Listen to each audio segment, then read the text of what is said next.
manage information systems and networks, you should definitely understand cyber forensics, right? So forensics is the process of using scientific knowledge for collecting, analyzing, and presenting evidence, and specifically in some cases even to the court, right? Or in court. The word forensics means to actually bring to the court, right? So forensics deals primarily with the recovery and analysis of latent evidence, right? So latent evidence, it can take many forms, right? So from fingerprints left in a window to DNA evidence recorded from blood stains to files on a hard drive, right? So in the world of cyber forensics, this is actually more related to what type of information can you collect from the network and the devices to, one, understand how the breach or an attack actually took place, how the attacker compromised the systems, and subsequently potentially through attribution on who the attacker was, right? Cyber forensics is often referred to as computer forensics. On the other hand, cyber forensics is actually a more appropriate term than computer forensics. Now, the two primary objectives in cyber forensics are to find out what happened and to collect data in a manner that is acceptable in a court, right? So to a court of law. Any device that can store data is potentially the object of cyber forensics, including, things like computers, servers, desktop machines, laptops, tablets, smartphones, network infrastructure devices like routers, switches, firewalls, intrusion prevention systems, any other type of logs from those devices, network management systems, printers, and even vehicles, GPSs, right? So chain of custody is actually an important term in cyber forensics, right? So, and it's extremely critical to forensics investigations. Now, chain of custody is the way that you document and preserve evidence for the time that you actually started the cyber forensics investigation to the time the evidence is actually presented at a court, right? And it is extremely important to be able to show clear documentation of things like, how the evidence was collected, when it was collected, how it was actually transported, how it was actually tracked, right, throughout their investigation, and how it was stored, right? Also log and document how or who had access to the evidence and how it was actually accessed, right? So it is actually really important to know that if you fail to maintain proper chain of custody, it's likely that you cannot use that evidence in court. It is also important to know how to dispose evidence after an investigation, right? So when you collect evidence, you must protect its integrity. This involves making sure that nothing is added to the evidence and that nothing is actually deleted or destroyed. And this is actually, also referred to as evidence preservation, right? So a method actually often used for evidence preservation is to only work from a copy, not the original, but from a copy of the evidence, right? So in other words, do not directly work with the evidence itself, right? This involves creating an image of any hard drive or any storage device, right? So there are several forensics tools, out there, right? So I'm including here the two most popular ones. First one is actually guidance software EnCase, and I'm also including a link where you can get more information about that software, and Access Data Forensics Toolkit, right? Also including a link here for your reference. Another methodology used in evidence preservation is to use write-protected storage devices. In other words, that the storage device that you're actually investigating should immediately be, write-protected before it is imaged, right? So, and it should be actually labeled to include, many things like the investigator's name, the date when the image was actually created, and even if applicable, a case number or some type of tracking number, right? Also, you must prevent that electronic static, right, or other discharge damages or erases the, that data that you're actually preserving.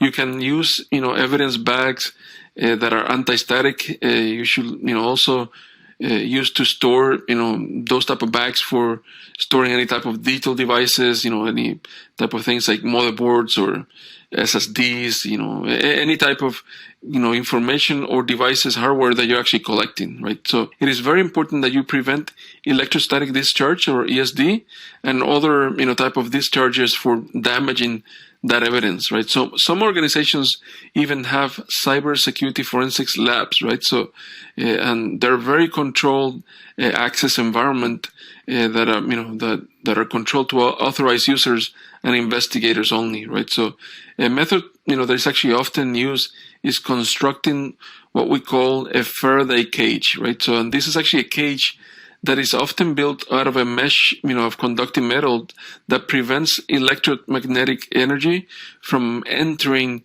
into, the area or escaping from that cage, right? So also, this prevents devices from communicating via things like, Wi-Fi or cellular signals and so on, right? So you don't want for any device to actually be either, communicating out via, wireless mechanisms, right? So now, how you transport the evidence to the forensics labs or any other place, including, the courthouse, has to be done in a very careful way, right? So it is critical that the chain of custody must be maintained during, this transportation.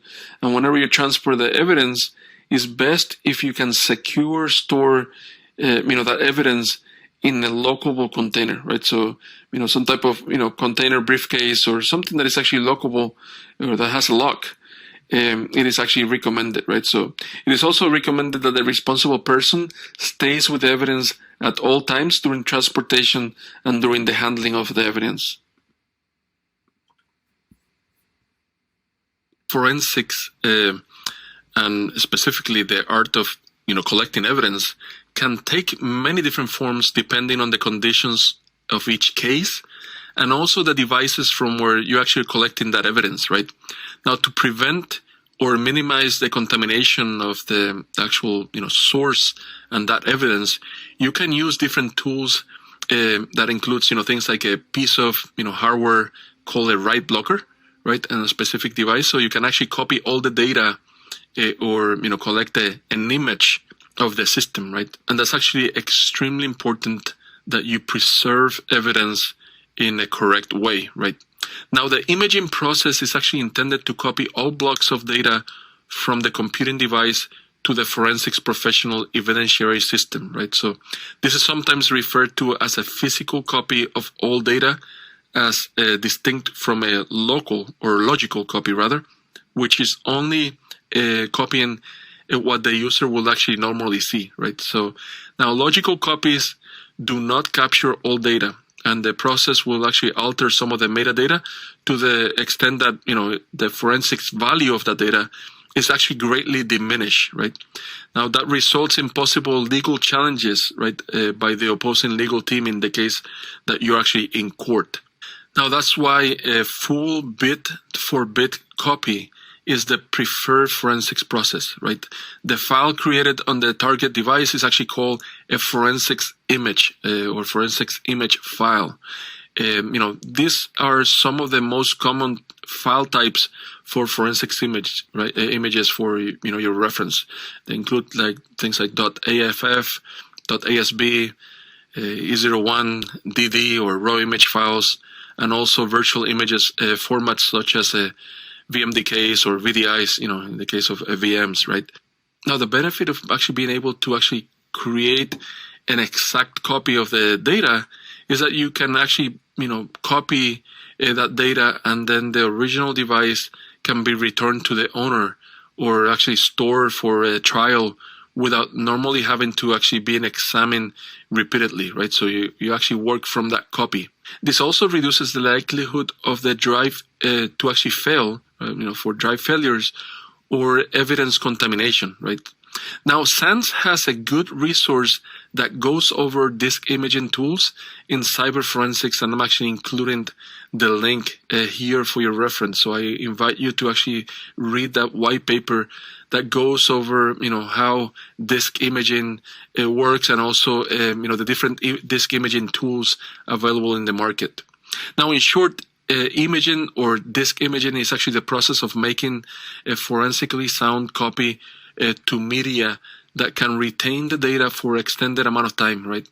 One of the things to be careful about this is actually to make sure that the entire image or the entire disk is actually taken, and that the disk imaging do not alter the layout of the copy or even omits free or deleted space, right?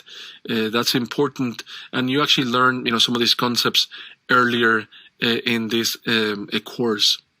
Now, it is very important to have a forensically sound copy of the original evidence, and that you only work from that copy, right? And that's actually, of course, to avoid making changes or altering the original image. Now, in addition, you should also use appropriate media to avoid any alteration or contamination of the evidence, right? So the original copy should be placed in a secure storage or a secure safe.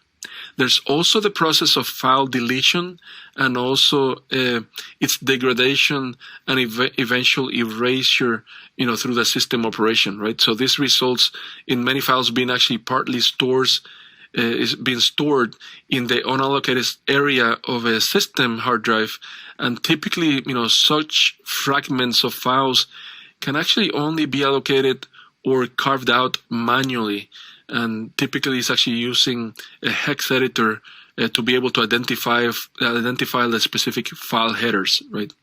Not only the file headers, but also the footers and the segments held in the image. And this is because the file system allocation information is actually not typically available and results in a very labor-intensive and is a challenging operation for the forensics professional. Now, file carving continues to be an important process used in many cases where the recovery of the alleged, deleted files is actually, required, right? So now there are different forensics tools such as iLookIX, EnCase, and many others that provides features that allows you to locate blocks and sectors of hard drives that actually can contain deleted important information, right? So recovering files from unallocated space is actually usually referred to as data carving.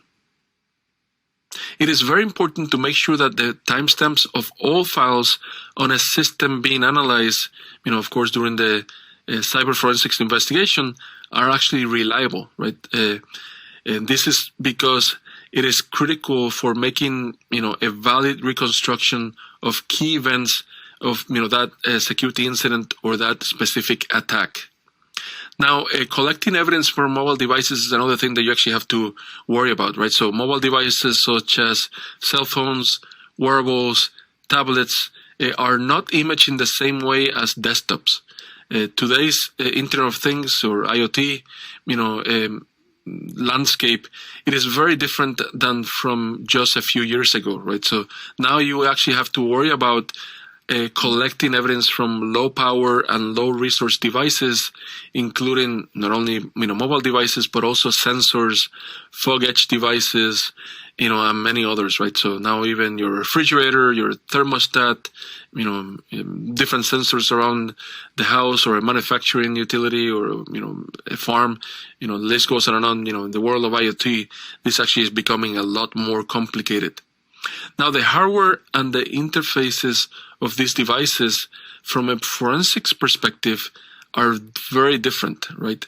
So, for example, an iPhone cannot be accessed unless you actually know the manufacturing password from Apple. And of course, there has been many dilemmas and things in the news that you actually have heard before, right? This is because, of course, Apple uses a series of encrypted sectors located in microchips, making it actually difficult to access, specific raw data inside the actual, phones and tablets and, mobile devices that they produce. Now, also newer Android versions also prevent more than a backup being taken from a device, and no longer allow physical dumps to actually be recovered, right? So that's another challenge in some cases, in cyber security investigations and cyber forensics. Now, also in some cases, not only is needed to collect, evidence from mobile devices, but also from mobile device management applications or MDM solutions, right? So that's something to actually keep in mind. Another thing is actually collecting evidence from network infrastructure devices, right? You can collect a lot of information from network infrastructure devices such as, routers, switches, wireless LAN controllers, load balancers, right? Firewalls, and many other devices that can be very beneficial for cybersecurity forensics investigation, right? So collecting all this data can be easier said than done, of course, right? This is why it is extremely important to have one or more systems as a central log repository strategy, and to configure all your networking devices to actually forward events to these central log analysis tools, right? You should also make sure that it can hold several months worth of events, right? So, as you actually learn during your preparation for the previous exam, the SecFun exam, syslog is actually often used to centralize the collection of logs, and of course, to store that in centralized systems, right? Now, you should also increase the type of events that are logged in your environment. For example, DHCP events, NetFlow, network metadata, VPN logs, and so on.